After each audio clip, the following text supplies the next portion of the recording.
to another episode of MJ's Progress Not Perfection. Today's one is a special one because it's the first time I'm doing a panel. There's 4 of us on here. They've all been guests of the show before. Foster has been on the show. Ashlee has been on a couple times.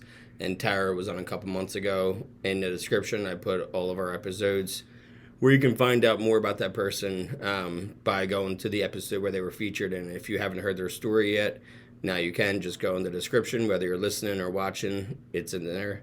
And also, there's a little bit of bonus 5 minutes at the end.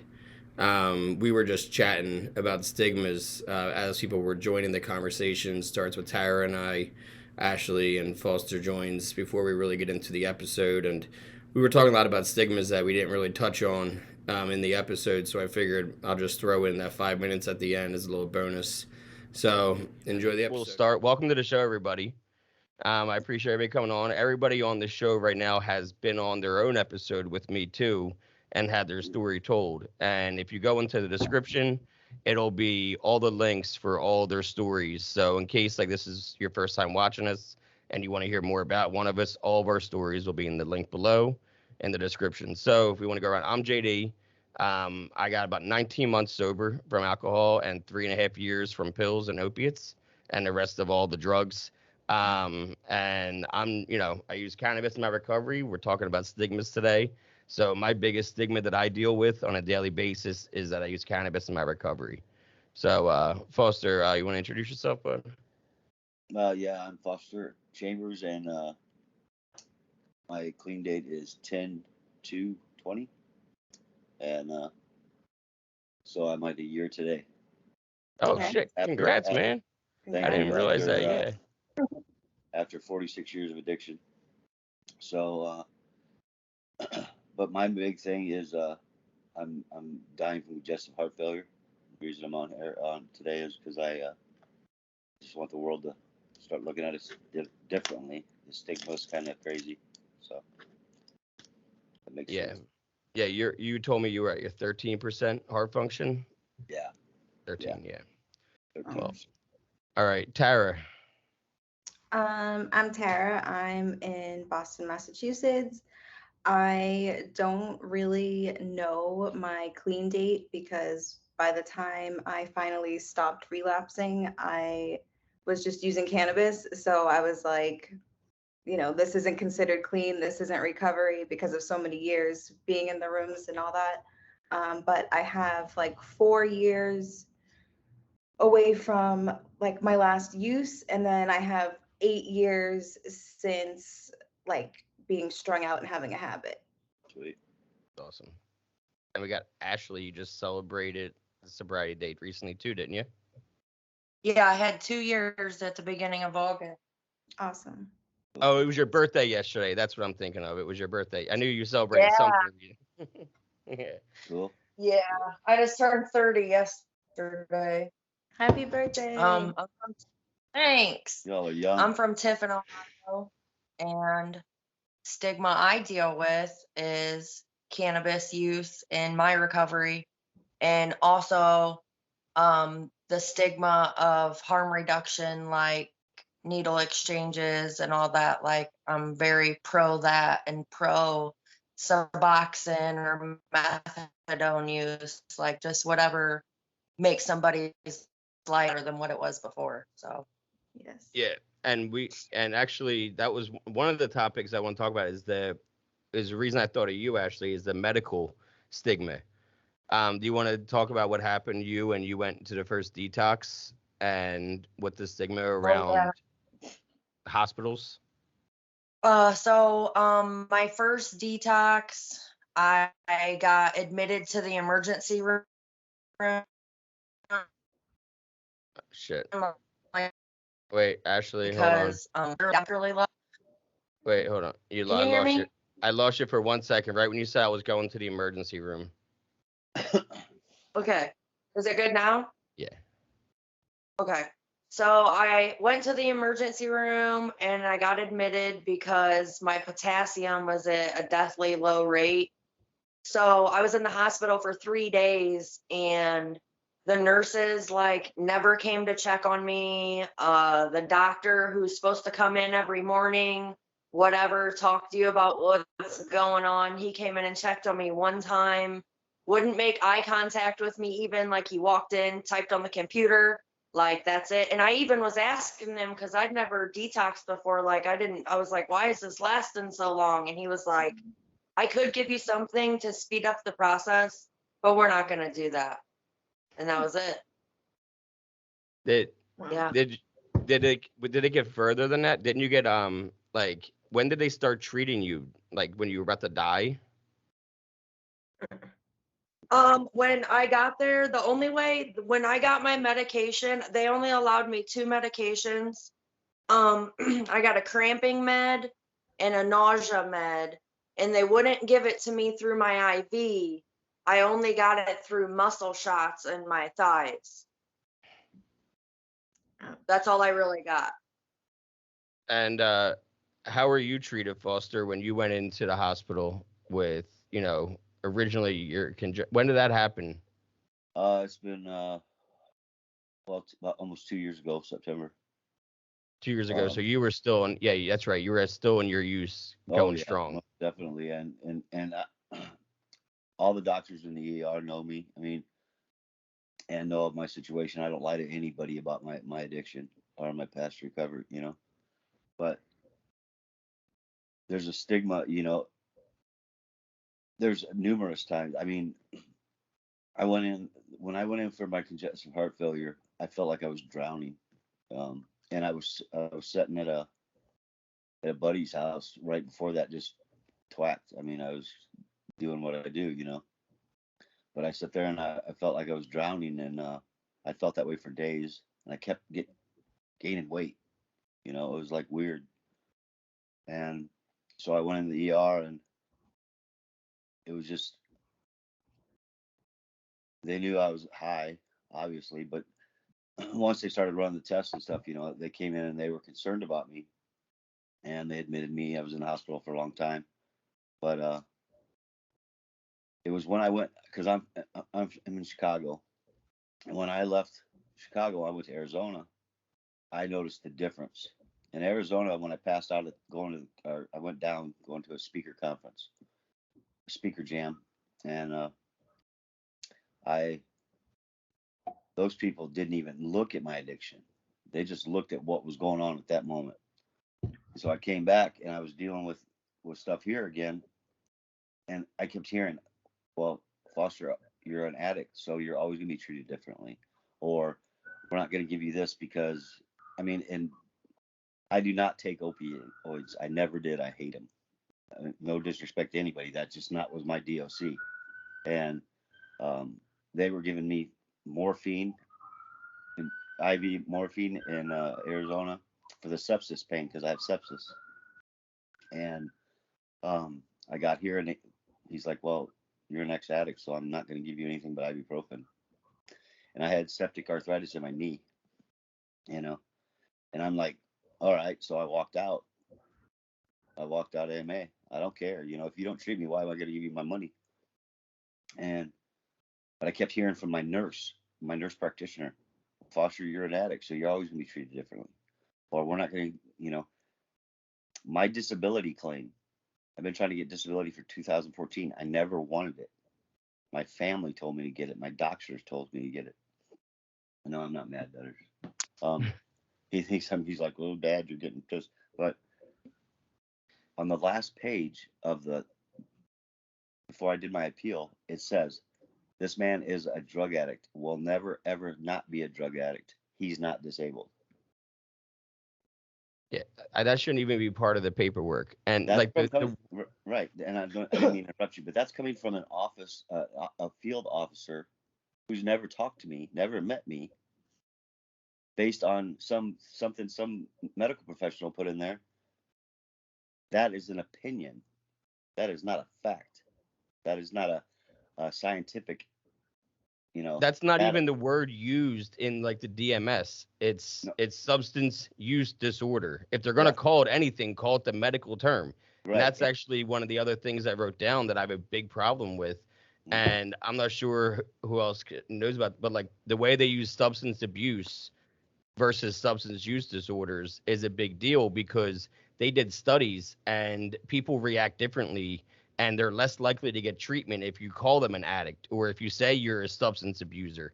But if you Right. say, hey, you have substance use disorder, but I know how you can get out of it, people are more likely to accept help when it's called something different.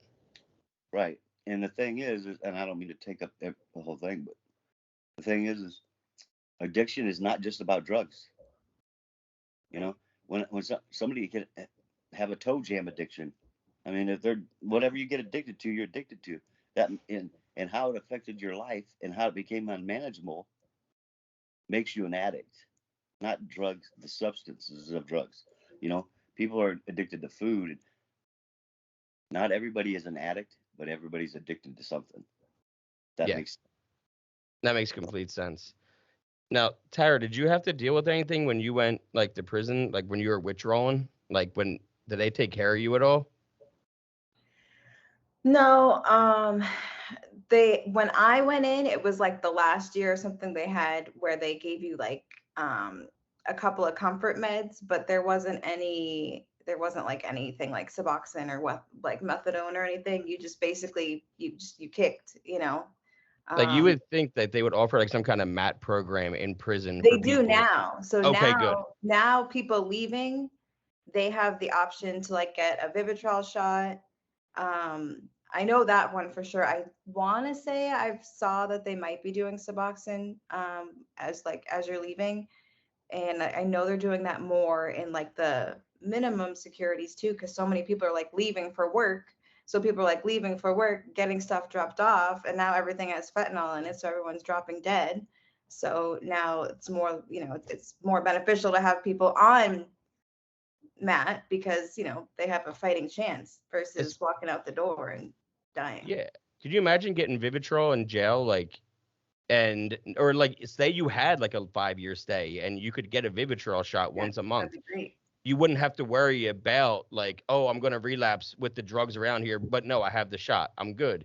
I can work a program and then not worry about the cravings that you get because it takes away those cravings. Like it would help the prison system so much if they would allow Vivitrol shots inside for the prisoners if they wanted to. You kick for 7 days, cold turkey, you have to go 7 days. But once you're done, you get the shot, cravings go away, and you're going to live a lot better. And you're going to actually learn something in prison because you're going to have time to think about other things besides I'm in so much fucking pain or where are the drugs at. Yeah.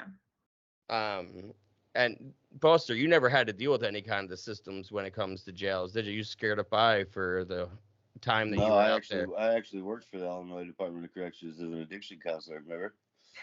And couldn't figure out why they fired me when I didn't pass the drug test. but I never did those. So tweakers, we just get told deal with it. When you get now, yeah, we don't have. It's nothing close to the withdrawals as what the others are. But there, trust me, after 36 years of IV use, Oh, I I'm had some sure. withdrawals. Some Well, major, Totally. yeah. and Yeah, some there's and the meth psychosis that yeah. comes along with that. I bet. Chinga tu madre, it was terrible. Yeah, It I I was bet. was. I was gonna say with meth, I was always afraid of the mental part of the withdrawals because Yeah. that's where the psychosis comes in. That's we have the physical. Any of the opiates on here, we had the physical withdrawals and some mental cravings, but Right. really it was physical withdrawals. Yeah. And with meth, you get a little bit physical, especially if you're an IV user. Right. But mostly it's mental, and that mental shit can last 90, 120, I 6 months. I still have meth psychosis. Okay, yeah, Still, it does. It's not like regular, yeah. but it comes, and all of a sudden I'll start getting real paranoid. Hmm. And I'll feel like somebody's after me or watching me, Yeah. and that may just because I'm isolated all the time too. But People are watching you right now. yeah, I know. That's crazy. I don't know what I'm gonna do now. Now you just tripped me. Thanks. But that's true. That's the way it was.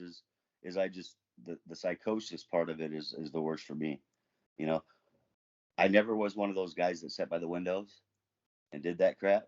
Mm, We talked about it in my interview, but after I got clean, then I did. It was yeah. just like it was. I don't know. I got worse in the head when I got clean. So Well, that's part of the, come down from 45 years of, using meth. I'm sure there's going to be some lasting effects in there. And I wanted so. Ashley, with harm reduction now, what are you guys doing around your area in harm reduction?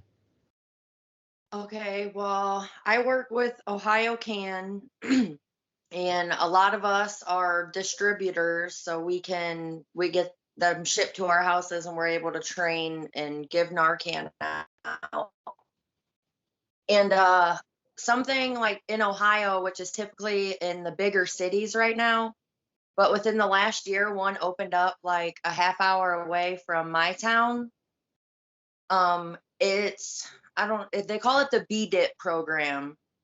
They'll give you containers to put your dirties in, and they're only open on Wednesdays for 2 hours, but it's better than nothing, I guess. Yeah. And you can go in, it's like pretty much all anonymous, you don't have to go in and like show your ID and anything like that. But people go in and you can say, I need 900, and they'll give you 900 needles. You know what I mean? If that's what you're because you're only supposed to use them one time, like they're really big on that, because the whole point in doing this is to keep people from reusing and getting the blood infections and then passing Hep and passing HIV, but like getting sepsis. Over Yeah, exactly. Yeah, that, and like something like that. I mean, like when I first started getting into recovery, like that's something like I kind of was like, well, that doesn't make any sense. You know what I mean? But then like the more I got educated on it, I'm like, that does make sense, because people are going to get high no matter what. They're going to get high no matter what. So you might as well make it as safe as you can for them. But at this place, when you can go and get your needles, they give you the needles, hookers, the little plastic like vials of water, tourniquets, and you leave with Narcan too. And then they have a big table set out with a bunch of like recovery information on it. And that's something I wish we could do in like more cities, but I guess, I mean, it's moving along as well as it can, I guess. Yeah, a lot of the cities that are trying to implement it, they go through a lot of hurdles, because I know that we're trying to do a lot in our area. The United Way does a lot with harm reduction in our area. They have the whole entire section, United in Recovery. And the person that heads that up was actually on an interview a couple weeks ago. Her name was Olivia, and she's all about harm reduction. She's in recovery as well, and that's what they go around. They do like big events at parks, like cookouts and stuff like that. And you can show up and you can get free Narcan. You can get trained on how to use Narcan and all that kind of stuff. So that's what they're trying to do in this area. But you have to do it like kind of town by town, and just hope that the town takes it on and says, yeah, you can do that here. Or else, like, some of the towns are objecting to it. They're not ready for that kind of progressive thing of, we don't want drug addicts, like, people even said that about us, the meeting center. We are a mental health meeting center. Like, that's what it says on our Facebook and everything. And there's like a section called 30 seconds on our local paper where people can just write in like, oh, this is what I want to say anonymously. And there's a park across the street going in, and someone wrote, oh, great, there's going to be a park across from the drug withdrawal center. And I wanted to reply, like, number one, drug withdrawal center means we have no drugs, sir. We're not doing drugs here. We're withdrawing. Go get your stigma, right? But, I wanted to reply. I screenshot it and I put it on Facebook, and I wrote this long thing, just pissed. And then I posted it, and then I deleted it a minute later. Just like, no, I just need to get that out. I don't want to give them power. And then I started a meeting for family and friends of addicts instead, as a way to combat that. Like, oh, we're thinking all about drugs. We don't want people in drugs here. We want the family and friends here. That was my way to. That's what 1 year sober versus 3 years sober does. Right. Yeah, that's the difference. Yeah. In Chicago, we don't. In Illinois, you're allowed 20 syringes at once, and you got to pay for them. And like I said, I don't know about the other stuff, but I don't know anywhere to dispose of them. Never I heard of used to that throw- around I there. used to Yeah. flush them down in my toilet because I got a septic tank. You know what I'm Oh, saying? okay. And then when the Yeah. guys had to come and clean it out, I was like, oh crap, here we go. You know? There's none of that here. And it's right, you're right, it does. It's by city by city. Chicago is one of the biggest cities in the world. And but there's none of that here. There's none I'm of that here. surprised, yeah, because That's crazy. Illinois is, even cannabis, is recreational now in Illinois. Yeah. So I'm really surprised with that kind of progression that they haven't gotten there. And how has Massachusetts been with addiction when it relates to cannabis now that cannabis has been legalized for a couple of years in Mass? You know, I don't really know, like there's not really a whole lot like there's a huge problem like in Boston, like there's a section called like the methadone mile, and it's basically like just it's really spread out, and it's just tons of homeless people, and it started off people being homeless there because there's tons of resources there. There's people that walk around with backpacks with needles, cookers, supplies, like you have everything that you need, like the methadone clinics right there. They have shower stations, they have food, like they make it very comfortable, but then they made it like too comfortable. So like everyone from like every city was like coming there, and now it's literally like just the streets of Boston have like huge tents, like it's like just a gigantic tent city, and it happened. So like that part happened like within 2 months. Like now like we're deep in this, like before it was on the news like a little bit because it was a small section, but then it's gotten really big, like especially over the past couple months for whatever reason. And now they're trying to like put it in, like they're trying to put centers in like other cities, and nobody wants it there. Everyone wants it. No, you deal with it, even though they are coming from here, Yeah. like you did, because they made it too, like they waited too long. Like the resources were great, it was great, fabulous. However, this like it's almost like, like it's almost like now the scales tipped too much, and then like they tried to take away some of the stuff like the shower stations and everything, but it didn't make the people leave because there's so many drugs down there. It's just so easy Yeah. that now it's crazy. It's crazy. Now you want to do something with cannabis in the area there, don't you, with recovery and Yeah. cannabis? Yeah, so like I am starting the in-person once a month support group, because just with talking to people online and like just doing my little 420 recovery stuff, with talking to other people who use cannabis in recovery and having them share their stories, it's like I was saying today, nobody who uses cannabis in recovery, at least nobody that I have come across, like never went to rehab before, never tried 20 million other things. Like when somebody gets to the point where they are comfortably using cannabis in recovery, please know that that person has most likely been through fucking hell and back and has tried various forms of all sorts of different type of this, that, and the other thing. Because when you've been going to rehabs and everything for years and years and years, like using cannabis in recovery is not a comfortable thing. It's not something that you even, like I said, I didn't even consider myself in recovery once I started doing that. I considered myself an ex-junkie who happened to use cannabis. Like recovery and cannabis were not two words that could go together. They weren't as something in my vocabulary. And now it's something that I speak about every day because I realized there's so many of us. There's thousands upon thousands of us that are doing it. And it's like, okay, so it's not just like me who's just a fucking weirdo, like there's so many of us, and it's working for people, and it's working for the people that nothing else was fucking working. Yeah. Now, actually, you reminded me, and you said all the treatment centers. Foster, you didn't go to any treatment centers, did you? Yeah, I went to 5. You went to 5? They just Okay. didn't work. They just didn't work. Now, Yeah. Well, I mean, they did work. I didn't work them. Yeah. Right. and Tara, you've been to a couple? Yeah, I think I've been inpatient. I Yeah. think I've been maybe 6 or 7. And what about you, Ashley? One treatment center. inpatient and outpatient 4 times. Okay. And I went to one inpatient, one outpatient. So now the stigma around going, when all the times that like you went 6 or 7 times, that was all family asking you to go, right? Yeah. And the one time you went, that was The very because last time I went was the very last time that I went on my own and nobody else forced me was the last time I ever went to treatment. okay. And when you went to treatment, Ashley, is because it was court ordered, right? Yep. Okay. What about you, Foster? When you went to 5 times, was somebody asking you to go, or did you go? The first 3 were because I was so young that I didn't have a choice. My family made me go. And then the last 2 were because I was getting ready to lose my job because of it. So you needed to go for work, basically. Yeah, I needed to go for work, even though my employer didn't know. They thought I was going for something else, but yeah. Yeah.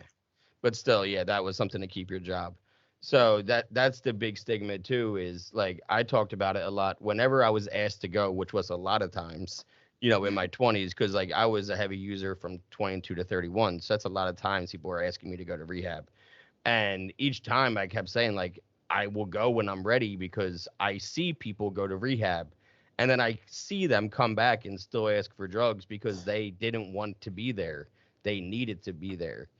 And that was one of the big things that I always talk about is the needs and wants, because the people that need to be there usually are there for the wrong reasons, and you don't pay attention for those reasons, and you end up leaving, and it was just like a break from society for 30 days. You know, if I can, I struggle with the whole rehab thing, to be honest with you.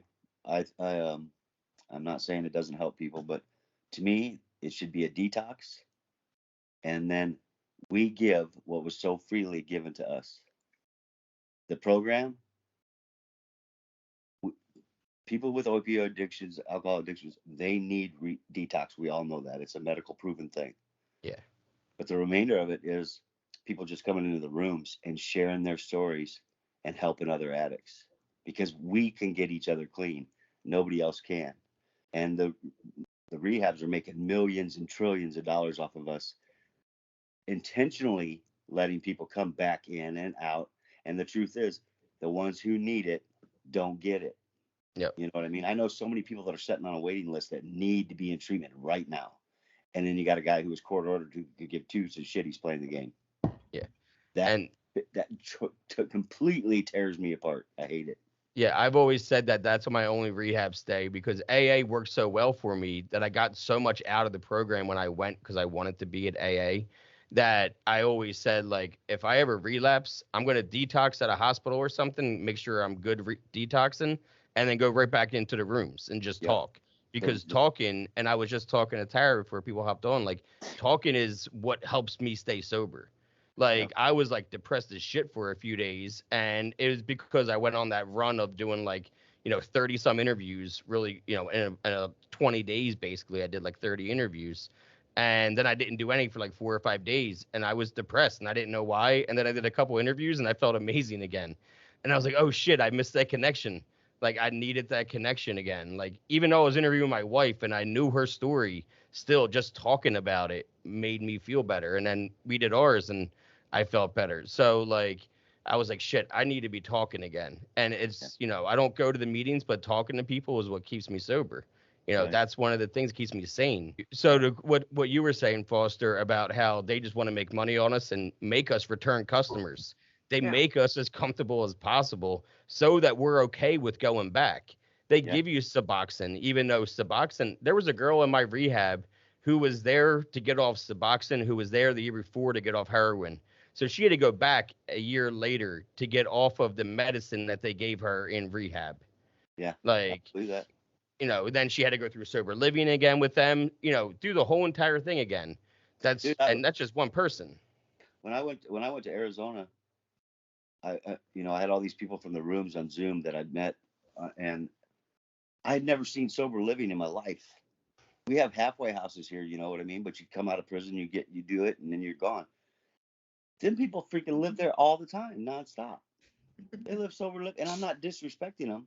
I'm saying that's how they cope. That's how they live, And I'm sitting there and freaking on an acre with nobody in a big old house, and I'm like, damn, them people got it made, because I got to deal with this shit on my own, Well, there are people that take advantage of that system too. I knew a guy in my rehab that, he was kicking heroin with nothing. He was taking nothing. and he was there for dope. And I'm like, damn, like, how are you, like, in my head, like, how was he doing that? And then I, found out it was because whenever he got kicked out of sober living eventually, because he would go through the whole thing and the insurance would stop paying for it, whatever, he would go out and he would get high one time and then go back to rehab, and then he would piss 30 and then get put right back into the system again on purpose using state insurance. So because he was homeless and he would have stayed homeless, but instead of going to jail, he would get 3 meals a day by getting, high once every couple months and going back and forth to rehabs. So like there are people that take advantage of the rehab system in the other way too, that, I've seen, where they're just trying to recruit people into rehabs. They'll get them high and then give them a cut if they get whatever they get their commission on. Like, I know that that's his job, to recruit people in. Now, and he gets commission, yeah. And how fucked up is that? Yep. Excuse my language, but no, you're good. You're gonna sit there and make money off of my friends, my brothers, my family, myself, while I die, as I'm dying. That's like they owe me a bunch of money. The state of Illinois owes me a bunch of money for my disability, and my doctor told me straight up. He goes, Foster, they're just waiting for you to die so they don't have to pay you. How fucked up is that? That an addict is not somebody you just, oh my God, that'll get me on a roll, dude. It pisses me off for real, because we're human, and they look at us less than a freaking lab rat. Yep. A lab rat is more valuable than us, and that's because they don't understand it. Yeah, they're not testing this on lab rats. That's how much they don't want to hurt them. Right. They got us. Right. But I mean, that's the truth is they don't understand us, so they fear it. What we don't understand as humans, we fear. Like, I don't understand Suboxone, and I don't understand the other stuff. So when I hear people talk about having to take it, I don't judge them because I don't have a place to judge anybody. But, well, yeah, and that actually, but I have a healthy fear of it because I'm like, they're still using, not putting a judgment on it. But as addicts, we always do that. Even I did that. Well, yeah, I'm an IV junkie, but at least I don't shoot heroin. That was one of the next things I wrote down was how we judge each other. The stigmas of, yeah. Other addicts judging other addicts in both addiction and both in recovery. Yeah. Like, have you got any, Ashlee, have you got any backlash from people yet? Any judgments about your post recently about how you came out with cannabis? But you did originally. No, I really didn't. When you first came out about to some people, you did get some judgment though? Oh yeah. Yeah. I had somebody, one of my, what do you call them? Sponsee sisters? Sponsee sisters, yeah. Yeah, one of my sponsee sisters told me, Ashlee, people like me and you can't smoke weed because we're real junkies. And I was like, that's so weird. I was like, because I've been smoking for 2 months before I even told you right now. And you know what I mean? Like, I'm doing okay. It's fine. And a lot of people are like, I told you, I went and spoke at a rally over the other weekend, and somebody commented under the post, like, when she goes and speaks places, does she talk about how she smokes weed? Like, just, it's none of your business. Like, I'm sorry to interrupt. I'm sorry. Judgmental pricks, man. It's just stupid. It gets me every time. Yeah. That's really it, is people making dumb remarks. When do you feel the stigma? Or I'm not. When did you ever feel the stigma of cannabis in recovery? Well, like I said, I mean, I stigmatized myself. I wouldn't even let myself consider myself in recovery for so long because I used cannabis, because I was heavy in the rooms, like I worked the steps, like I was a sponsor, I carried the message, like I was like deep in that shit. So you could hear the little AA voice in your mind, like telling you you're doing it wrong. Yeah, like telling me like I'm just waiting for, like that mental obsession to like hit where I'm gonna go and like do my drug of choice, and that I'm not going to be able to stop, and that I'm going to have, like I'm going to lose this powerless. Like, and there was, at no point in time did I lose my power of choice when it came to cannabis, like I did with heroin or anything else. Like there, I have the power of choice with cannabis. I don't have the power of choice with heroin. And it was just like, but everything that you're told in the rooms is that any mind altering substance, like I went to places that like we didn't even take Dayquil because, if it had signs of anything, any tiny thing, but yet we sat there and drank, monsters and suck down packs of butts. But that's different. But I'm it's feeling just called out big time right now. Looking at my giant monster and my cigarettes underneath my cell phone. yeah, And I'm feeling really called out. but yeah, like I said, I mean, I stigmatize myself.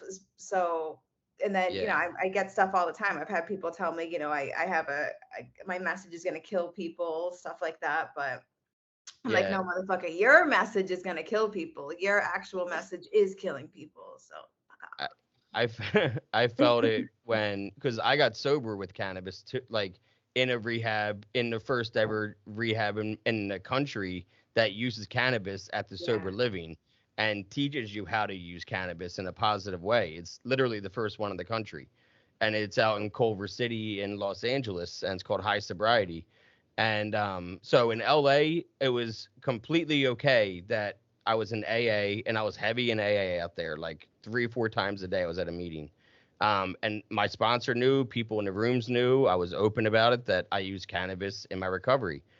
And then I got back to conservative old PA, and they're just like, oh, you cannot talk about that. yeah, Nope, you cannot say that. No, you cannot do that. You can't even say pills. You have to say alcohol, sir. Like, what are you doing saying pills in here? Like, that kind of thing. I'm like, holy shit, where am I? It's like time warp between the two, like, places of like accepting it and just like, you're a pariah and you need to get the fuck out of here, man, because you're going to kill all of us. And I drank over it eventually at 13 months. I drank over that shit. And it is what it is. I didn't drink alcoholically when I drank over it. It was like pool parties, some twisted tea, nothing crazy. And then eventually I drank a bottle of Jack in one night, and I woke up hungover and I was like, fuck this shit, I'm done with alcohol again. And that was February 29th, leap day of 2020, and my wife quit drinking the same day. We haven't had a drop since. that's And awesome. that was 19 months, a couple of days ago. And cause I said to her, I said, it's the perfect sober date. 229, we only get an anniversary every 4 years. Like, it's leap day. So, and then 2 weeks later, the shutdown happened. I was like, strap in, baby, because Yeah, it's going to be a long haul from here. We don't yeah. know what's going to happen. That's, But I don't have anything else I want to talk about. If anyone wants to talk about it, I'll let you guys go around. Before we end it. Foster, do you have anything you want to end it on? I just wanted to say it's not my place to decide what somebody else's recovery Exactly. works in their recovery, because I'm not that person. AA and NA started a long time ago, and the program will never change. That's what it says, and I'm in agreement with that because it works. It's the only thing I found that does work. But for me to say you can't smoke, I don't get the weed thing. I don't. This shit just made me feel. I smoked it all my life as a kid, but I felt stupid. It made me feel funny. I guess it's supposed to, but I didn't like the way it made me feel. So, but my dad was 38 years in recovery, hardcore AA, had hundreds of people come through his house a month, counseling him and sponsoring him, and he would say, hey, oh no, that you're, but as he got older and he was, he was hardcore, he was like, he'd tell you like it was, black and white. As he got older, he realized people have changed, and even though the disease is the same, it's just different out here. Well, cannabis is different too. 20, 30 Yeah, years ago, you didn't yeah, know it's a what the lot hell different. you were buying. You really didn't know what you were buying 10, 15 years ago. But Right. now I know when I'm buying a hybrid, I'm buying a hybrid. If I'm buying a sativa or indica, I know exactly what I'm getting out of it. I don't even smoke it personally. I just use Right. the little pill capsules and I microdose with it because for me, it was changing my relationship, and I love to smoke way too much. So changing that relationship to doing something different, to feeling different effects, is the whole point of that, you know. And I think that's what all of us kind of strive for, is not having the same kind of relationships as we used to have to our drug of choice, where it Right. ran our life, it helped our life instead of ran our life. Right. And that's what I was saying. You know, the thing is, like I said before, society doesn't understand us because of fear. They don't understand us because they don't know what it's like. AA people are in fear of the people that are doing cannabis because they don't understand why you need it. I don't understand it, but it's not my place to judge it.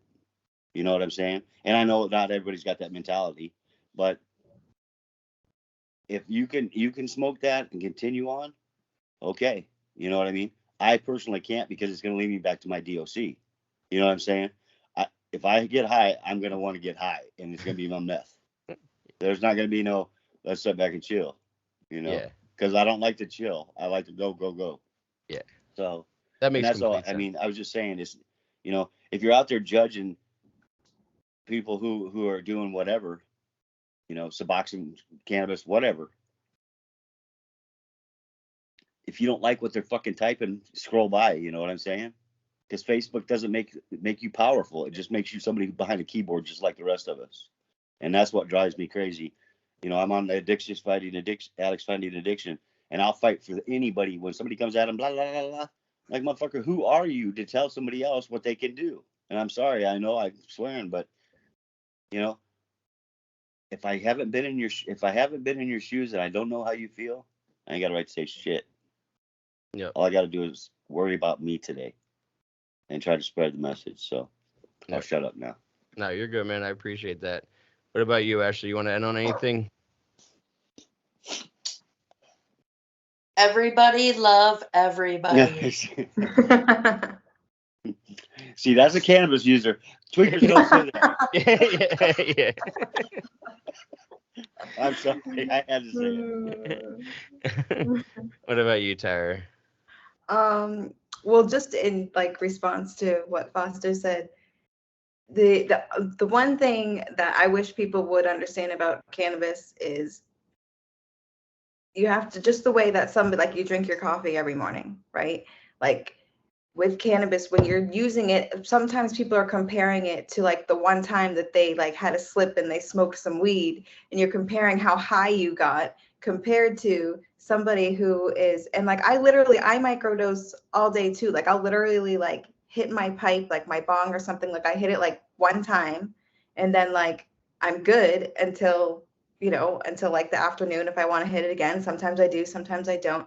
But the feeling and the effects and the way that it works, like through your endocannabinoid system, all of that stuff is much different when it's a daily consumption versus, someone who's just doing it. And I think that sometimes people compare, like they're thinking that, and can cannabis be abused? Absolutely, but so can coffee. I've seen people sit down at a meeting and suck down a whole pot of coffee. So can people smoke too much weed? And absolutely, of course they can. But people can drink too much coffee too. So there's ways to use it medicinally, and then there's ways to abuse it, just like you can abuse literally anything. So, I wish that people would understand that there can be ways that you can use it without being intoxicated with it. Yeah, There really is real, genuine medicinal use of cannabis, but people only see that like stoner stigma, that that stuff that, and people do it. Stoners portray that too. Like I'm responsible of even doing some of it sometimes myself, but it really can be. And the other part is just, I'll leave with this too, is that a lot of us also have like co-occurring disorders. So while like the steps may work magically and wonderful for someone whose main problem is addiction, for others, we have other disorders. We have like real, anxiety disorders, ADHD, other things that like you think, oh, aren't that big of a deal, that as you start to heal and go to therapy and actually do the work, you realize these are huge components of my life, that's what I was medicating for, like that's what I was doing all these things for, and just finding ways to like navigate throughout your life. We may all have the same, addiction, but we don't all have the same shit going on in our heads either. You know, we're all dealt with different shit. So that's all. That's awesome. Thank you so much. And thank everybody taking the time to hop on today. And I appreciate it. It's the first time, doing this. Thanks for the idea, Foster. Because I definitely want to do these more often with different ideas. I want to see how this went. So this will be out Tuesday evening, sometime around like 6 or 7. But I'll let everybody know like I usually do. But yeah, so I don't have anything else, but I appreciate everybody's time. And thank you again for coming on. Yeah. Thank you. All right, see you later, everybody. Have a good weekend. We'll see y'all later. See you later. Nice meeting Bye. you. All right, see you. But like even compared to like methadone, you know what I mean? Like the mats, so like Vivitrol, methadone, like all those other options, Suboxone, they're all stigmatized, but in a different kind of way. Totally. Like with cannabis, it's like, oh, you're trying to get high. You're trying to escape. Yeah. You're like, do you know what I'm even doing? Yeah. Do you know Right. how I'm doing it? Like, what are you talking about? No, I'm not trying to escape anything. I don't need to escape anything. Yeah. So that's like when methadone, when you come off that, it's sometimes most from what I've heard, because I never had to do it, is it's worse than getting off opiates. Yeah. Like getting off methadone is worse than getting off any of that. And I know that's what firsthand everyone that says. subs, it's worse than getting off subs than getting off opiates. That's why when I went to rehab, the only time I went, they were like, okay, here's your Suboxone. I was like, no, I'm not taking that. You can put Yeah. that back into the pharmacy. I don't even want to have that script. Number one, that's too much of a trigger for me. So I sell them. I used to sell Suboxone. I don't know how to hold on to subs. I'll sell them for money, and that's just a behavior that I don't need. So, like, I don't want the subs now. I don't want this to be comfortable. I don't want to, be okay with coming back. Because that's what happens. You get comfortable with rehab, and then you're okay with going back because it's like a little retreat. It's like a little getaway. Like, hey, I know I'm just gonna go fuck up and just go on a run for 3 months, and then let's go back to rehab again, where it's comfortable for a month. No one's gonna bother me. I can just lay in bed all day. Like, no, it shouldn't be that comfortable. It's so true. Like the beginning, like even what she said, she's like what she said today, like the beginning of it, like that madness, like when you first go, like I remember thinking like how crazy it felt. Like I remember how crazy my first psych ward felt, how crazy my first detox felt. And then by the end, they were like vacations. You know what I mean? Like it was a place to just go and regroup. And it was, like you said, like it was comfortable because it was everything that I had come to expect and know. And they're all the same basically. So, Hey. And there's rehabs out there that, you're allowed to use your cell phone. Have you seen those rehabs that they let you use your cell phone? I've only been to one, but it was like one of the worst. Like it was like so state funded. It was so bad. It was on top of like a homeless shelter, and we could have our cell phones. Yeah, like in mine, we could have our cell phone for a half an hour twice a day inside of the one office where staff watches us. We could not send messages. We could only scroll. They could only see us scrolling. And if we stopped scrolling and we're doing anything else, we were suspect and lost our phones. Yeah. Like it was only meant to scroll, not post or not, talk to anybody. So like I heard other people and they're like, oh yeah, we get our phones all day in rehab. I'm like, why? I bet they do now probably because people are so like attached to them. Now it's probably like cigarettes. Like it's probably, I don't know. I haven't been to rehab in a while now, but yeah. Ashley, you on? Can you hear us? Yeah. Can you hear me? Yeah. Yeah. All right.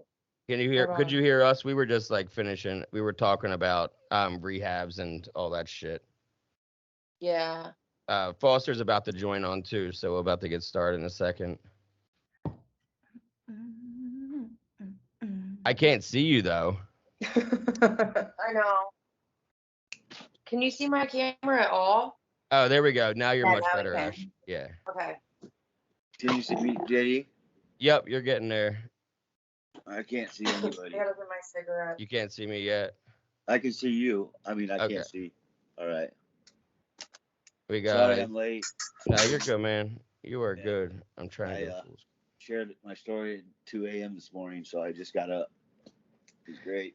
I was just telling Tara that that's like you're always doing like the 2 a.m.s Yeah. on like like UK, right? That's where you do it.